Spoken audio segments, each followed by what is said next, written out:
Whoa, they got it done there in Jackson County in the legislature. All right, how about a slow clap? I don't know if they're able to clap, Pete. I was noticing when I was coming in that they have those wait times in the ER and at area hospitals, and I saw the number going up. I'm like, what's the deal? Seems to be a rush at the ER of legislature members with broken arms for patting themselves on the back.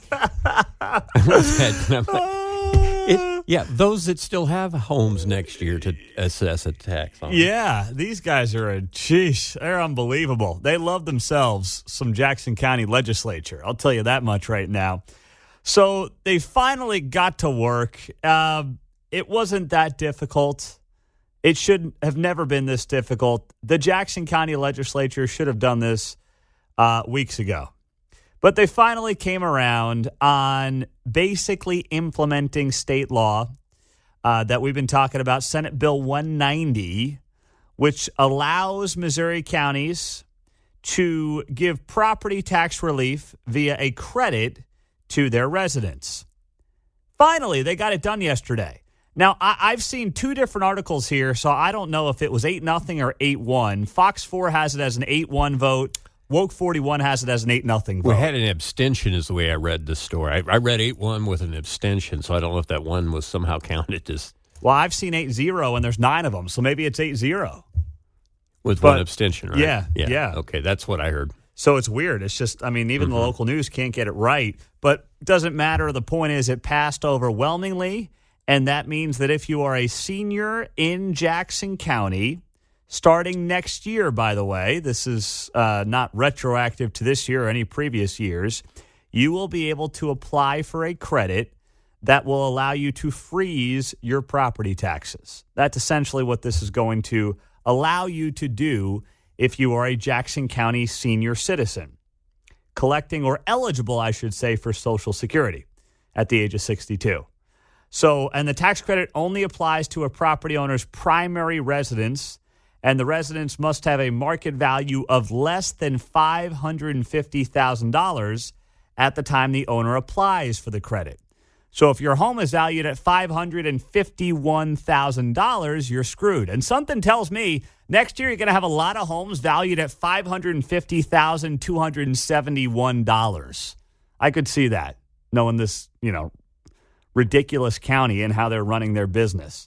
But there are some stipulations, but overall, good news for seniors. Now, does this fix the problem? No. Not for us. This does not absolve Frank White. This does not absolve Tyler Technologies. This does not absolve Gail McCann Beatty, who runs the assessor's office in Jackson County. This does not absolve any of them for what has been an embarrassing process trying to assess homes across the county, and you have seen people deal with situations where their homes are being assessed at double, triple what they were just a couple of years ago. So the issues have not gotten any better. This is just a Band-Aid on a massive wound. This is a Band-Aid, to use John's reference, for the legislators that broke their arms patting themselves on the back. That's all this is. It doesn't actually fix the problem. It's nice. But one, if you're a senior citizen, I hope that you don't look at this news and say, well, I got mine. I'll be okay now. Mine will be frozen. My property taxes will be frozen for the foreseeable future. Keep up the fight. Keep up the fight for your fellow Jackson County citizens. Keep it up for the residents in this county who, by the way, are not older, but let's say they're working class, right? Couple of kids, couple of working parents. And they're not going to qualify. If they have a home that's worth $250,000, they're not going to qualify because they're not senior citizens. So they are still getting screwed here by the system if they got an unfair assessment from Jackson County. And even if they're appealing it, they're potentially going to get royally hosed by the system. So there are still a lot of people that are going to be hurting. It's nice for seniors, the politicians and let's just be honest, the politicians like helping the seniors a little bit more because they're more likely to vote. Fine, whatever. But this does not solve the problem that Jackson County is facing, which is still the potential of thousands of people getting blown out of their homes because of the worst assessment process experts have seen anywhere in the country. So I'm happy that this got done. I'm pleased that this got done. It should have been done 2-3 weeks ago, but there still are a lot of issues here in Jackson County that need to be addressed. Yeah, and that's, of course, beginning in 2024. It doesn't really affect this year. Yeah, that's right. And the deadline's going to be April 30th every year. So this is for next year. This isn't even for right now. Yep. So there is still a lot that has to be figured out here in this county, and we'll be following it on KCMO. Manny Abarca is a Jackson County legislator. He's going to be on the show at about 7:50 this morning. So don't miss that conversation with him on KCMO Talk Radio. Now, this leads into something pretty interesting that I saw in the Wall Street Journal yesterday. The big employers still adding jobs and boosting pay right now. As many companies slow hiring, the public sector is adding workers. Geez, it must be nice. Public sector jobs at the federal, state, and local level have risen by 327,000 positions so far this year, per the Bureau of Labor Statistics. This is approaching 1/5 of all new American jobs created in the first 8 months of the year. In contrast, public sector jobs accounted for just 5% of employment growth during the equivalent period last year. So people working for the government, federal, state, and local, have risen 327,000 positions this year across the entire country. You want to talk about concerning? That's it right there. Somehow governments have found budgets to add 327,000 workers around this country. Who's paying for that? You. You are paying the government to get bigger. And how are they doing it? How are they funding themselves? Well, in large part, they're funding themselves through what has been an incredibly ridiculous home buying market for the last 3 years now, where you have seen homes around the country in major metropolitan areas skyrocket in value. That has then allowed these cities and these counties and these states to collect more tax dollars out of you. And what have they then done? They've gotten bigger. They've hired. They've brought in new employees. So this, once again, it all ties together. It oftentimes always does.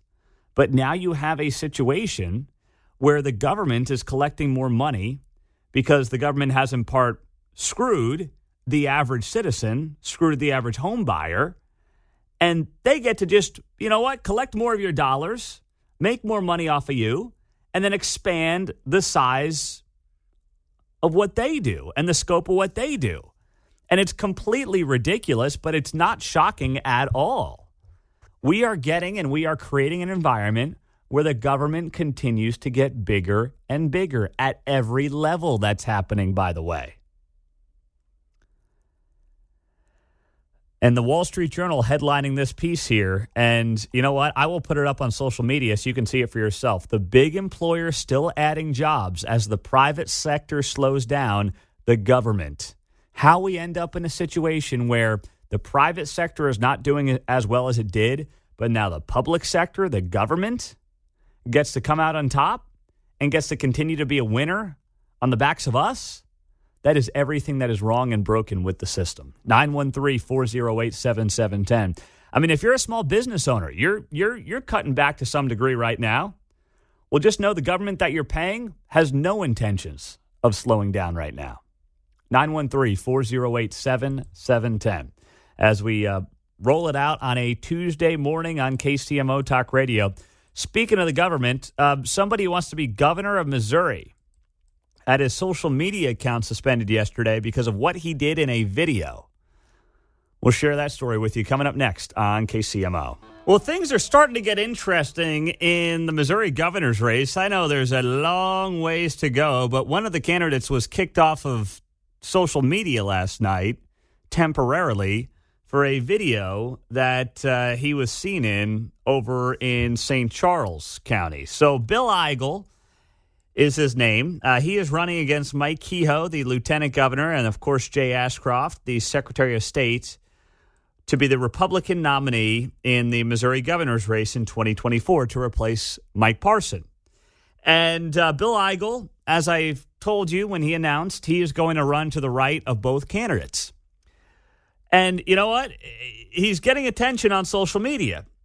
If you haven't seen this video, we'll put it up on social media on the KCMO page, and then I'll retweet it here shortly.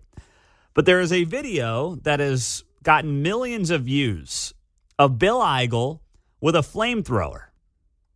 And he's burning cardboard boxes. It's quite a video. They're literally just standing there. He's with another state senator, I believe, is the other guy in the video. And they're just shooting their flamethrower at a bunch of cardboard boxes. I was at an event, Freedom Fest. It was over on the east side of the state in Defiance, Missouri. And it's just two dudes with their flamethrowers, lighting boxes on fire. I mean, woo! It looks like a grand old time. I mean, it's America, man. Do what you want. All right? But it worked out perfectly for Bill Eigel because this video goes viral. First off, Democrats accused him of burning books. That's not what he was doing. It was literally cardboard boxes.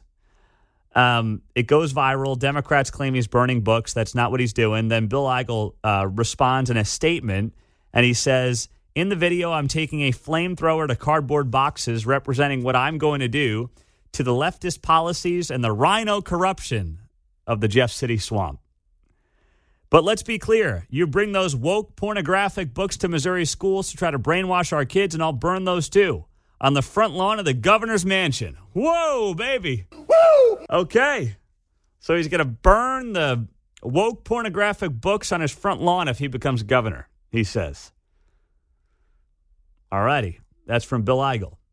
Well, then he was kicked off of X, formerly known as Twitter, last night. So his Twitter account was shut down because there was this video of him simply lighting a bunch of boxes on fire. And by the way, the ironic part of this is that Elon Musk famously has videos of him using flamethrowers.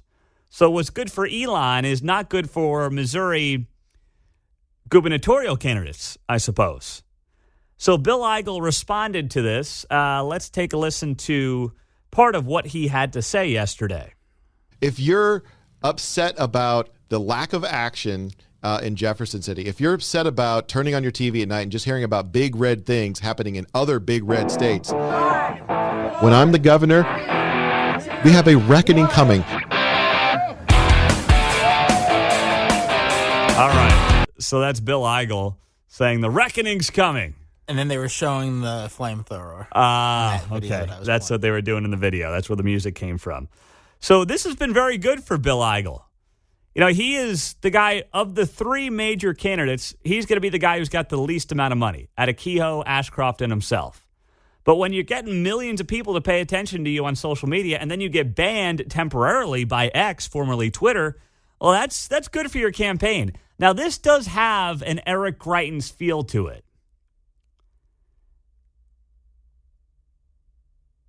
Doesn't it? I mean, when you kind of see the approach that Bill Eigel's taking, it feels a lot like Eric Greitens back in 2016. And I mean, before all the allegations, I'm not, don't be a wise guy here. I'm just saying the outsider candidate, not as much of an outsider as Greitens was back in 16, but from the standpoint of saying, hey, this state is not matching its conservative values in the legislature, in the governor's office. That's essentially what you are hearing from Bill Eigel. And it might very well work for him. You know who's getting hurt by all this, by the way? You know who's ultimately going to be hurt the most? Jay Ashcroft. Because Jay Ashcroft has been running to the right of Mike Kehoe, who is the current lieutenant governor. And his thought was, I'm going to go to the conservative base in this state, and they're going to appeal to me. They're going to like me. I'm going to be their guy. Well, now Eigel has literally taken a blowtorch, like literally taken a blowtorch to this campaign and run to the right of both of these guys. That helps, theoretically, a guy like Mike Kehoe, who's going to run in the right of center lane. And if you have a situation where Eigel and Ashcroft are competing for the same group of voters, Mike Kehoe might just be there in kind of that right of center Chamber of Commerce lane, and he may just be rolling right through this thing. I'm not predicting that. I'm just saying that's how it's shaping up right now if this race remains just these three guys. This is Jay Ashcroft's worst nightmare. Bill Eigel actually getting traction to his right. And yesterday, with Bill Eigel getting booted from social media temporarily and then getting 2 million views on this video of him, taking a blowtorch to a bunch of boxes, that's not exactly what Jay Ashcroft wanted to wake up to on a Monday morning. But here we are. So we'll be following this, of course, very closely. Bill Eigel is going to be on the show at 7:50 this morning. We will have him on to talk about his viral blowtorch video. Silly season is in full swing, isn't it? I mean, the things you got to do today in politics to stand out, it's truly unbelievable. What do we do? What do we do? What do we do? We're taking flamethrowers to the boxes. Let's go, boys. All right. Well, we'll all we can do is follow the news here on KCMO Talk Radio. Welcome in. Good morning. Thanks for joining us on a Tuesday. Don't forget it's Tirade Tuesday. Also, we have Guns N' Roses tickets to give away at 7:10 this morning, about 45 minutes away. Don't miss it on KCMO Talk Radio. So the local UAW leaders, they're talking. They got something to say. And what are they saying about a potential strike here locally? We'll hear from them coming up next. Well, a happy Tuesday morning. Welcome in. Thanks for joining us on KCMO Talk Radio. It has been the top story for nearly a week now since the UAW strike. United Auto Workers Union decided that they weren't going to work anymore and go on targeted strikes around the country. Neither of our local plants have yet to be impacted. The GM plant in KCK, no impact yet. The Ford Clay-Como plant, also no impact there. However, could only be a matter of time before they decide, you know what, we are going to go ahead and we're going to strike. So Woke 41 Action News was out there in KCK yesterday, and here is part of their reporting in terms of how the KCK GM plant could end up striking at any time. Here it is. We just know if our numbers get called, we're coming off the bench and we're ready to play. Local 31 President Dante Wilson says workers want to reach a fair deal with General Motors, just as they did in 2019. Did I think that this will happen again? I'm not surprised at all, right? God willing, we get a contract that fairly represents, the sacrifice and the production, right? Stop there. That's Dante Wilson, UAW Local 31. The sacrifice? I mean, stop. Stop. You're not laying your life on the line for the country here. Sacrifice, you do a job that you willingly took and you're getting paid for it. If you don't like the job, there's a lot of other places you can go work in this country right now. I mean, I know the economy has slowed down, but the labor market is still relatively strong. But using words like, the sacrifice, I'm sacrificed. No, you're doing a job. Okay, and you're paid for that job. And if for some reason you don't think that you're being paid commensurate with your skill set, there are other places for you to be employed. But goodness gracious, I mean, the woe is me sacrifice thing is if you're laying your life on the line for the country, that's the kind of stuff that is not going to garner any sympathy with the public. The monetary production for sure that we've, the money that we generate for this company. Understanding the fight won't come easy. He says workers will be paid for taking a stand. We have strike duties that are assigned. That work has already been done maybe a month prior to this day. And if you do your strike duty, you receive your strike pay the following week, just like any other job, right? However, with General No, most of us just, go to work. And if we don't like where we work, we leave where we work and we go work somewhere else. If we think we can make more money or want to make more money and we, value certain things in our lives. Am I valuing money? Am I valuing flexibility of the job? Am I valuing joy I get out of work? I mean, no, that's not how it works. With all due respect, sir, that is not how it works in most industries. That's not how it's supposed to work in America. But let's continue. Motors plant workers in Wentzville, Missouri, already on strike. The impact could be felt here at the Fairfax plant. They do stamp parts for Fairfax. That is a true statement. And, there is some possibility that we could run out of parts due to that. Workers like Dante, who have spent 16 years in the auto industry, say it's important that the UAW members at Local 31 and all over get what they deserve. We're going to do it for as long as it takes. And if that means Local 31 has to go on strike tomorrow, Local 31's ready. All right. That is Dante Wilson, United Auto Workers, Local 31 president. You hear that word fair share. You hear that come up again, what we deserve. But no one's ever able to define it. They never put a real price tag on it, unless you're saying the 40% pay raise is what you deserve. But it oftentimes is never brought up that way. It's not talked about in that light. Give me exactly what you deserve. And if it's a 40% pay raise, by the way, and a 32-hour work week, and then on top of that, if you're looking to go back to the world of pensions instead of 401ks, which is where most of the private sector has gone at this point in time, then you're living in a fantasy land. I mean, those of you that are older and were part of a pension system in the private sector, God bless you. That's great. That's not the way of the world anymore. I don't know anybody, unless you're a government worker, I don't know anybody who's got a pension system. And frankly, the only people that I believe should get pensions are cops. If you want to include firefighters, I could go down that road too. First responders who are putting their lives on the line. Cops, firefighters, military folks, those are the only people that should have any pensions because they literally are risking their lives for you and I every single day. So I understand enticing people to take those jobs. Part of that is through a pension. Those are the only career fields that I would ever consider having pensions in. Certainly not and I don't mean this out of any disrespect to the job. I know there's many people in this audience who work at these plants. And we love you guys and you're loyal listeners. But in terms of me sitting here and viewing it from afar, I just don't believe that a pension system is a way for a private sector to sustainably operate itself in 2023. Because think about how that works. Pensions are basically trying to figure out, how do I budget to pay people until they die? The 401k system makes a lot more sense, where while people are employed, you match money into a retirement fund. If they want to put 5-6% of their paycheck into the retirement fund, you'll match it to a certain percentage. You can invest it as you see fit, and there's your retirement plan. That's a nice perk. I think 401ks make all the sense in the world.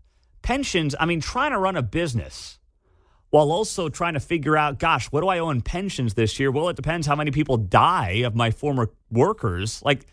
That's a tough way to run a business. In a competitive landscape of 2023, where you've got, especially in the auto industry, Ford, GM, Stellantis competing against Honda and Toyota and Tesla and everybody else to try to figure out, gosh, what do I budget to pay people pensions? Well, I don't know. It depends how many of them croak this year. That's not sustainable. And more of what we're hearing over the last 24 hours or so is that the pension plan, the return of pensions, might ultimately be a bigger sticking point than simply the pay raises. And if that's true, then this guy, Shawn Fain, the head of the UAW, he's even more insane than I thought.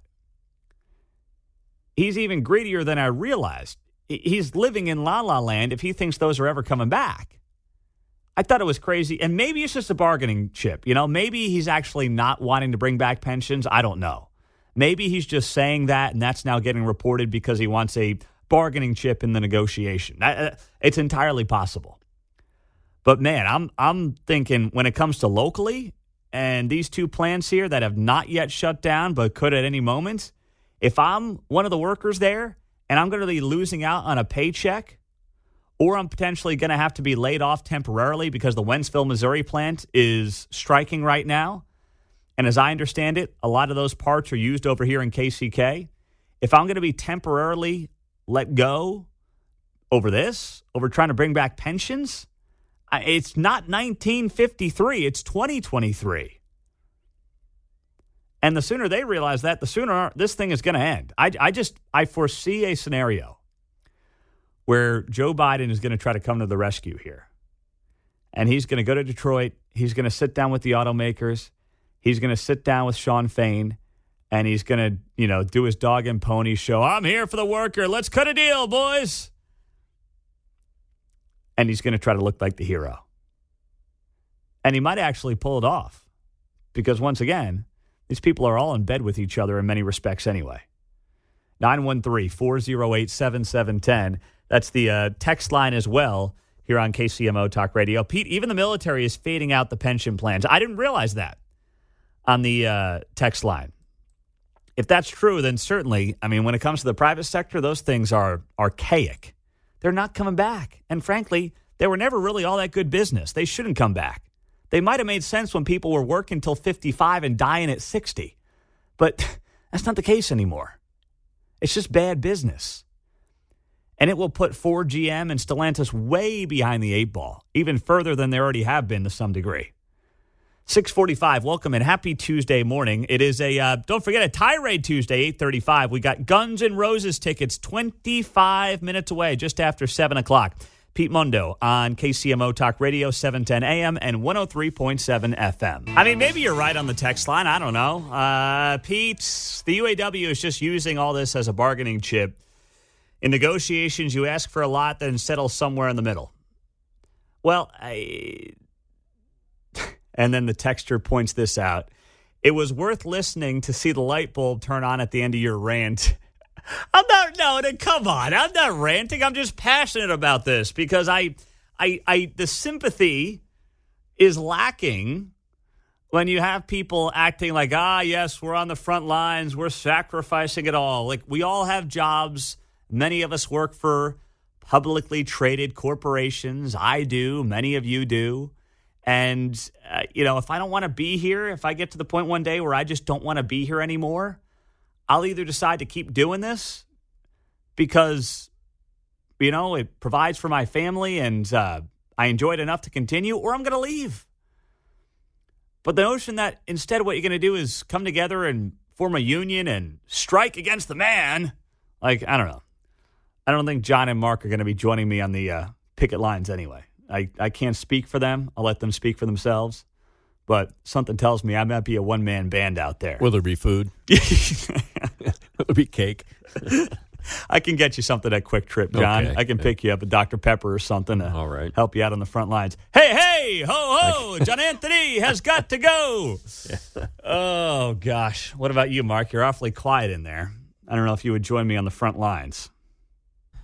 I'm not too big one way or the other on this one, so Okay. I'm not as passionate. I can tell. That's okay, though. Well, it's funny. Speaking of unions, I got a notice in the mail from the SAG-AFTRA union, which I was a member of when I was in New York working at CBS and Fox. You had to be in the union there. It was one of those deals. They shake you down for their dues and everything like that. And they're still looking for money out of me. It's been 6 years, and they're still trying to shake me down. I've got a half dozen emails to them over the last 5 years saying, leave me alone. I'm not in your dopey union anymore. I never wanted to be in it to begin with, but you guys forced me into it. And they still are trying to shake me down for a buck. And now they're also like, do we have your right address on file? Please return this letter informing us that we have your correct address. I want you guys to never know where I live ever again. I want no part of that union, that SAG-AFTRA union that I was forced into. The all for one, one for all mentality. It's also just not as much my style, I will add that too. It's like, no, I don't want one for all for one. I want to be judged based on what I do, not based on what some guy who I can't even stand does. That's not America to me. I want no part of that. But yeah, it's just funny. In the midst of all this, we've been talking a lot about unions the last few days, obviously, and now I got my former union trying to get a hold of me. And I'm just trying to figure out how to tell them to pound sand in the nicest way possible. Mike is in Kansas City as we approach 7 o'clock. What's up, Mike? Yeah, we're just going to replace all you radio guys with AI. we can program it such that when Don from Blue Springs calls in, you already have a canned answer for him. We can alter the voices, deeper, lighter, whatever. You can tell the demographics of your audience, and we can go ahead and, essentially tune the voices to what the demographics of the audience are. Here's the problem, Mike. The AI hosts would know better than to take your calls, so that might not be good for you. That's right, exactly. I'd be out of it. I couldn't call in because I'd be the first one to be boomed. Yeah, so, bingo. I'm not for it. Yeah, yeah, I'm not for it. I know you're not there, Mike. All right, well done. I will add to that and say there are radio stations, by the way, music stations using AI. I saw there was a station in Portland, Oregon, using AI. But, it's a little different using AI when you're like, here's Taylor Swift's anti-hero. Here's Bob O'Reilly by The Who. It's a little easier than doing this. I've been doing this about 40 years. I have worked with some artificially intelligent people in my career, so not a new concept. But having them run the place is different. And I will say, some of them deserve to be replaced by AI. Let's be honest. Let's just call it like it is here, okay? Pete, you weren't first forced to join the union. You had the choice to not work there. Yeah, okay. But if I wanted to work in radio in that city, I had no choice, right? And by the way, that's the problem. You should have a choice on whether or not you join these unions. But in certain states, you cannot do that. Why? Democratic politics in these states require you, in some cases, to join the union because then they know, by the way, where the money's coming from and which party is getting funded by the same said unions. You see, everyone's just patting each other on the back. Everyone's just helping each other out. They're making sure they're taking care of our own. You have blue states that are very much supportive of the union causes, and then the unions, which will force people into their operations, will give that money back to the Democratic Party. I mean, that's how it works. Everyone's scratching each other's back. And you know who gets hosed by it, by the way? The hardest workers. The hardest workers at the union level. The hustlers who end up getting paid the same amount, whether they're breaking their back 8-9 hours a day or they're just, lollygagging around. And then, by the way, because that's unfortunately how the system is built. The system is not built to reward those who hustle. It's not built to reward those who are working the hardest. It is built to protect those who are the weakest and protect those who aren't working the hardest. That's what it accomplishes. And to me, everything about that concept where you're protecting the weakest, and I mean those who aren't doing the job as well, who aren't hustling, there's nothing Americana about that in my book. 913-408-7710. 657. Welcome in as we approach 7 o'clock on a Tuesday morning. First hour absolutely flew by. Although I'm sitting here on a Tuesday morning, and I don't know where my wedding ring is. I have no idea where it is. I haven't seen it in 12 hours. So I'm having a rough morning here trying to figure that out. If it pops up here at some point by the end of the show, I'll let you know. But I can't find the darn thing. Coming up next, we've got the Guns N' Roses tickets. They're at Kauffman Stadium this Saturday night. Don't miss that. A text-to-win contest coming up. And a message for Kansas and Missouri. Do not be Illinois. We'll tell you why next. Yeah, I don't know where it is. I haven't seen it in 15 hours, 16 hours. I don't know where my wedding ring is. I have no idea. Oh, gosh. Hopefully I'll find it. Am I having deja vu, or did we do this before? We did it about 3 years ago. Your workout bag you got into, didn't it? Yes. Mm-hmm. That's what happened. I assume you've checked that already, right? I have. Yeah. God, you got a good memory there, John. Mm-hmm. That was about 3 years ago. Well, that was yesterday to me. So. That's why that worked. Yeah. Well, don't ask John what he ate for lunch 2 days ago, but he remembers me losing my wedding ring. 3 years ago was yesterday. Yeah. He remembers me losing that 3 years ago. Yeah, and it did pop up at the gym in the Lost and Found.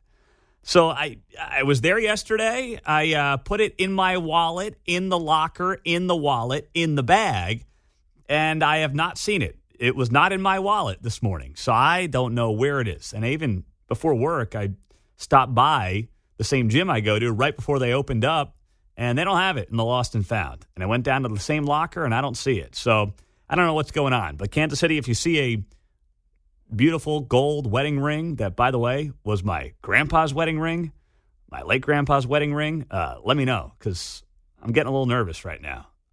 Some of you are telling me to check my dog's poop. I don't think it's in his poop. I don't. Check the pants from yesterday, back pocket, wherever you keep your wallet. Might have slipped out, maybe. I'm looking everywhere, man. I was running late to work this morning looking for the damn thing. I just can't find it. So my day is off to a great start. Hopefully yours is better at 7:07. We do have Guns N' Roses tickets coming up here in a few minutes on KCMO Talk Radio. Meantime, I'm not really worried about Missouri or Kansas ever doing something this dumb. But who knows? I mean, Kansas City might try to do some kind of city ordinance like this. I'm sure the state wouldn't allow it. But anyway, big news yesterday. Illinois becomes the first state in the nation to implement cashless bail. That's right.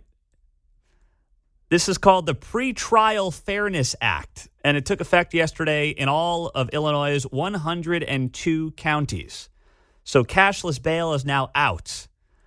Interestingly, I saw a lot of, moderate Democrats, the ones that are left in Illinois, are trashing this idea. And of course. But here's the thing. The people that support it, the people that get behind it, what do? They say, well, this is about making sure that the people at the lower end of the socioeconomic food chain are protected because, well, they can't afford to post bail if they get arrested. Well, I understand that that's probably a very small portion of people. But I'm looking at this from the big picture and saying the issue we have right now is that criminals are not afraid of the law. They have obviously no respect for the law. And in many cases, in woker parts of the country, they are emboldened to commit crimes because of their lack of fear of cops, of prosecutors, and of the entire system at large. So what do they do in one of the bluest states with, by the way, one of the most dangerous cities in America, in Chicago? They say, oh, you know what we got to do? Oh, we need cashless bail. That's our answer. What? No, it's not. And then I saw this yesterday in the wake of this news, montage that was put together by Teen Vogue. Now, I didn't have any sisters growing up, so I didn't see a lot of Teen Vogue. But I think back to what Teen Vogue was a generation ago. And wasn't it just a place for girls to get a magazine where they got to pretend like they were big girls, like adults? Instead of getting Vogue, you got Teen Vogue. For us as boys, instead of getting Sports Illustrated, we got SI Kids. I know Mark was an SI Kids guy, weren't you, Mark? Oh, yeah. Big SI Kids guy. So it was a way for, teenagers to feel like they were an adult, a grown-up. They got the teen version of the adult magazine. Well, now what Teen Vogue does is they put out videos like this on social media where they talk about how cash bail is nothing but copaganda. That's right. Not propaganda, copaganda. See what they did there. Anyway, let's take a listen to a portion of this as Teen Vogue getting very much behind Illinois' law yesterday that went into effect with no more cash bail in the entire state. We grew up on this idea of justice always prevails, right? And we think the criminal legal system functions like Perry Mason or Matlock, right? This idea that if you're a criminal and you got caught, then you should go to jail, right? Or if you didn't do it, the system will let you go. You're constantly seeing black kids doing bad things, then you're constantly going to believe that if there's a black kid or if there's a group of them, they're only here to do bad things. It ultimately comes down to fear-mongering. That is what built mass incarceration in this country, is a focus on exceptions and then making policy for millions of people based on sensational individual stories. Oh my goodness. Teen Vogue is now putting out videos like that on social media in the wake of Illinois becoming the first state in the country to not allow cashless bail. I mean, forget the fact that you could have criminals now roaming free, right? Ending cash bail, allowing defendants to just leave jail without paying any money. Will clearly have serious ramifications for law-abiding citizens. It'll give drug cartels free reign in the streets. But hey, as long as you're checking off a box on the woke agenda, I suppose for some that's all that matters. Until it impacts them, right? Until, like, the politician in Minneapolis who went viral a couple of weeks ago when she was beat up outside of her own car in front of her kids, and then she's screaming about how crime is out of control in Minneapolis when she was leading the defund the police movement in that town 3 years ago. Until it impacts them, they think this is great. They've checked off a box. But that's, of course, not how any of this works. Now, here in Kansas City, there are those who actually support this cashless bail. They would love to see Kansas City's cash bail system go by the wayside. There's this website called the Kansas City Defender. Once in a while, if we really want to, read some trash news in town, we go to this website, the Kansas City Defender. And they've got this big piece. It's from, a year and a half ago now. But don't kid yourself if you think that this idea could not permeate Kansas City. It very much could. Headline, How Kansas City's Cash Bail System is Destroying Black Wealth. They write here, the current detention facility is infamous for its nightmarish conditions which violate human rights. It is not unusual to see help signs pressed against the outside-facing windows of the building. And they go on to make the case that Kansas City should also go down the road of dropping its cash bail system. So some would love to see this take place. They'd love to see it transpire in Kansas City. And now that it's happening one state over, I guarantee you that conversation's going to pick up. John's in Blue Springs. What's up, John? Good morning. Morning, Pete. Hey, you may also want to look up to now in Chicago. They can't manage crime, can't manage homelessness, can't seem to get it together for anything else. But because Walmarts and Whole Foods and other local grocery stores, they're creating food deserts where people cannot get food. So the city has entered agreements to now manage these stores. So they can't manage anything else, but somehow now they will be able to manage this food store. Well, get ready to start, Chicago. John, thank you. You are a mind reader, man, because I've got this story here this morning tying this together. Chicago's mayor is now looking at the idea of creating city-run grocery stores to promote, in his words, equitable access to food after Walmart's and other grocery stores are shutting down because of, looting and crime and all the other issues. But don't worry, the government's going to run the food store. All right? You come pick up your government cheese. You get in line at 4 o'clock. You're hopefully out of a line by 5:30. It's kind of like the DMV, Imagine being reliant on the DMV to eat. It's a nightmare. Coke, Pepsi. Yeah. Like the Billy Goat Tavern. Yeah. Could you imagine? Oh, my gosh. Cheeseburgers. That's a nightmare. Woo, boy. It's not that far away, but it seems like a world away. State of Illinois yesterday becoming the first state in the nation to fully eliminate cash bail. The governor, J.B. Pritzker, over there, putting up on X a standard used to punish poverty instead of upholding justice. It kept those without means in jail for months as they awaited trial. We are reforming our criminal justice system to right this wrong. That is from the governor of Illinois.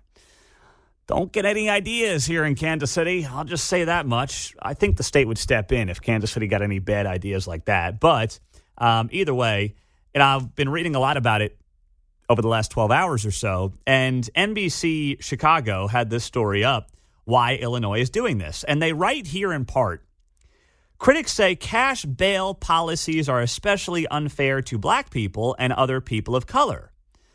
A 2022 federal civil rights report on cash bail systems found that courts tend to impose higher pretrial detention penalties on black and Latino people, citing a study that showed black men received bail amounts 35% higher than white men.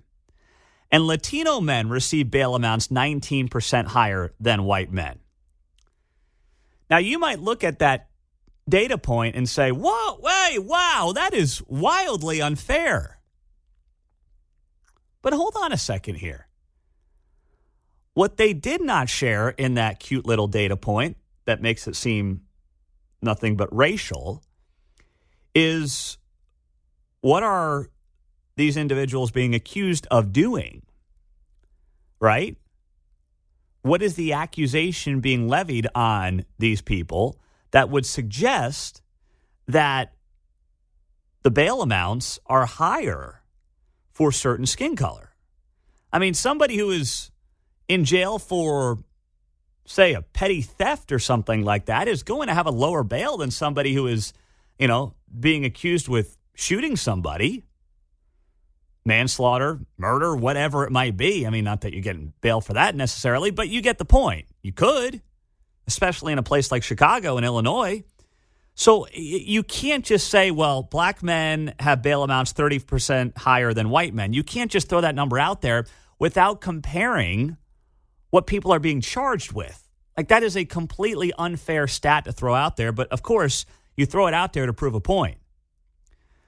Cook County, this is telling, Cook County Public Defender Sharon Mitchell described Illinois' previous cash bail system as a cousin to slavery.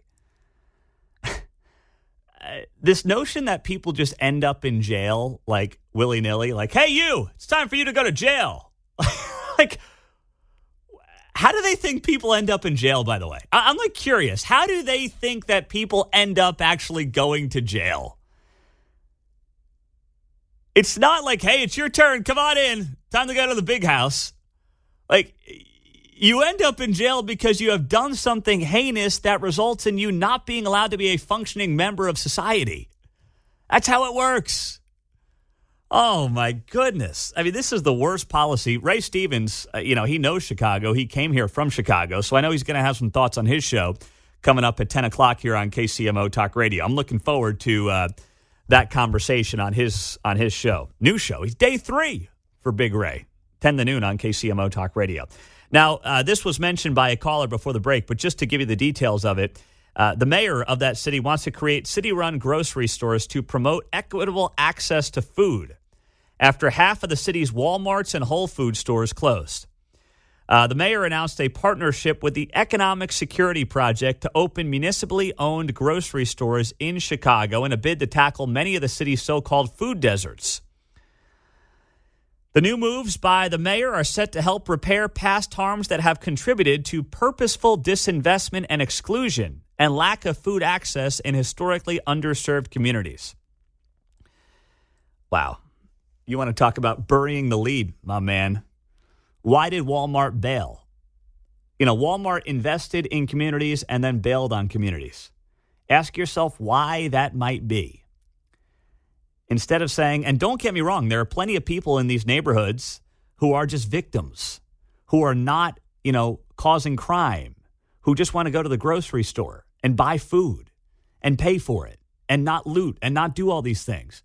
But Walmart doesn't invest millions in building a new store and then decide that they no longer want to be in that community because, they don't like the people or something like that. There's a reason that happens. There's a business decision, a calculation that is made by the business to decide, you know what, this is not worth it.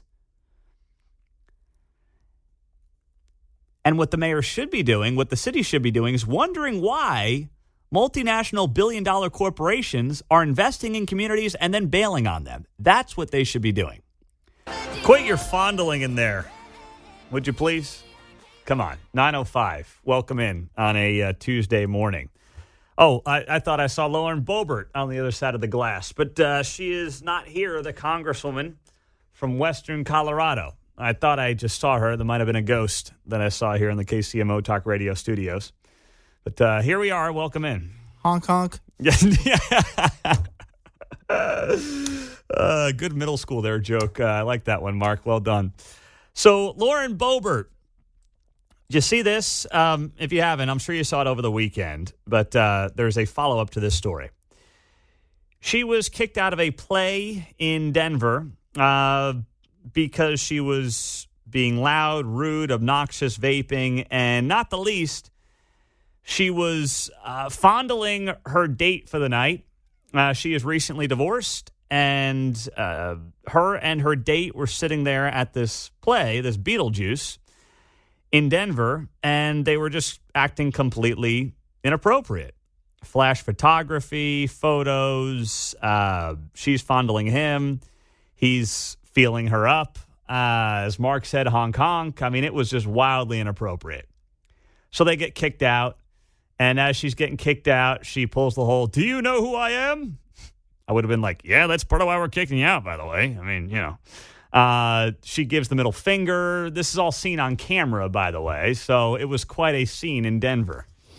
Once again, I'll remind you the production was Beetlejuice. Yeah. Yeah. Like, but everybody acts like it's a theater thing, you know. I'm like, when you go see Beetlejuice, a cartoon or a goofy movie on stage doesn't make it a play per se. Yeah, at least someone's got to be grabbing someone's crotch, right?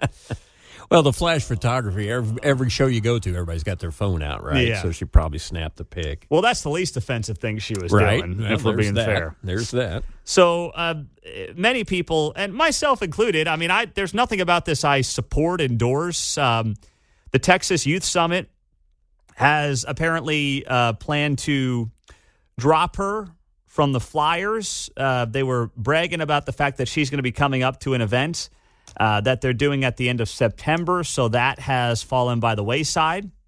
She was announced as a speaker at this event coming up later this month for a conference that organizers praise her for her devout Christian beliefs, who seeks to honor God in all that she does, and they are at least no longer using her in their flyer. We don't know whether or not she's going to be there, but she's no longer one of the headline gets, I guess you would say, for this Texas Youth Conference. And frankly, nor should she be. Now, that's not me judging her. That's just me saying, like, okay, there are people that would fit the billing, and there are people that do not. Lauren Boebert, in my book, does not fit the billing for that. That being said, I'm going to pump the brakes here and defend Lauren Boebert for something. I'm going to defend the way that her political critics are going after her. You have many Democrats on cable news who are outraged by Lauren Boebert's actions. And by the way, if they were being intellectually honest and fair across the board, I would agree with them on this, but they're not. Of course they're not. They are very offended by Lauren Boebert's actions at Beetlejuice from last week in Denver. But what's fascinating is that they are still very supportive of a state representative candidate in Virginia doing porn with her husband and soliciting tips for that said pornography on the internet. Remember that story last week? Susanna Gibson. She's running for a state rep seat outside of Richmond, Virginia. And she went viral because it turned out in videos from just last year, while she was a candidate for office, she was making porn videos with her husband on camera and soliciting tips for those videos. And many on her side of the aisle said, this is female empowerment. Go, Susanna Gibson. You do what you want to do on camera. But now Lauren Boebert is seen in a, theater, maybe getting a little touchy-feely with her now ex-boyfriend, by the way. She dumped the guy over the weekend. And everyone's, how could you act like that? Oh, my goodness, what is wrong with you? How dare you?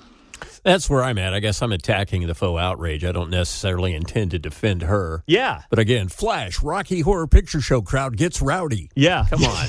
Well, right? It's some of that's audience participation. I have no idea. But again, you're going to Beetlejuice. So, it's not a tale of two cities. No, it's not. And that's the thing. The faux outrage is clear as day. So Susanna Gibson sleeping on camera with her husband and trying to make money off it is female empowerment. But a lady being touchy-feely in a theater, by the way, they kept their clothes on, is somehow the greatest sin that a congressperson has ever committed, which is how they're acting the last couple of days. You can't have it both ways. I think both are inappropriate. I think both are unbecoming of people we want representing us, whether it's at the state level or the federal level. I think we should expect better of our politicians. But unfortunately, this industry now only caters to, in too many cases, not everybody, because I know a lot of people that are in office or run for office listen to the show, but you know what I'm saying here. In too many cases, it caters to the lowest common denominator. And that's how you end up with individuals like this. Boebert needs to get some new contacts, because usually if you got a little bit of juice, they'll put you in some good seats somewhere. You know, but I think she was right down in John Q. Public right there doing all that, right? She was. Down there in the GA. She's got to get, I agree, better people to take care of her. Put you up on the lodge there. So. Yeah, get it, exactly right. You get in the suite and, do whatever you want up there for the most part. I'll tell you that right now. So boom, boom. Yeah, thank you very much there, Mark. Hey, boom, boom, boom. You got connections to the drops. Just drop them in there, my man. You know where the buttons are. Come on, you run the whole damn operation here. Yes, the faux outrage has been just hysterical to watch the last couple of days. And also, what's fascinating, the same people who still defend Bill Clinton. Yes, we'll go there. The same people who think that Billy C. walks on water and he walks into a room and he starts, pinching butts and everything else. I mean, they think that guy's a rock star. But Lauren Boebert, getting frisky with her significant other, I don't like any of it. Let me be very clear. It's not a defense of Lauren Boebert. Lauren Boebert has no business. There are plenty of solid conservatives in Western Colorado who could well represent that district. Lauren Boebert ain't it. But I'm not going to sit here and listen to the faux outrage from people who have they have zero moral compass, these individuals. And they so much pick and choose when they're going to pretend to be morally outraged for people that have no morals to begin with.